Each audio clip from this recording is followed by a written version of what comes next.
High court ఆదేశాల మేరకు తూర్పు గోదావరి జిల్లా కలెక్టర్ కీర్తి చేకూరి సోమవారం రాత్రి గాయత్రి ర్యాంపును అధికారులతో కలిసి ఆకస్మికంగా తనిఖీలు నిర్వహించారు.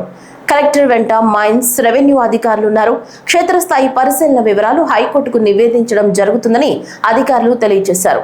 గతంలో డీసిల్టేషన్ కోసం అనుమతులిచ్చి రద్దు చేసిన బోట్స్ మ్యాన్ సొసైటీలు ఇంకా జీవనాధారం కోసం కార్యకలాపాలు నిర్వహిస్తున్నాయా లేదా అని వివరాలు తెలుసుకోవడం జరిగింది.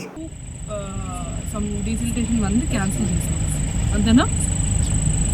అంతే కదా, క్యాన్సిల్ చేసాము. ఇసుక ఎవరు వేశారు? సొసైటీ మనం ఏదో క్యాన్సిల్ చేసాం కదా, ఇక్కడ అది ఎక్కడ క్యాన్సిల్? ఇందులో ఇప్పుడు డీసిల్టేషన్ పాయింట్ లోపల కోఆర్డినేట్స్ లోపల తెచ్చి ఇక్కడ డంప్ చేస్తాం.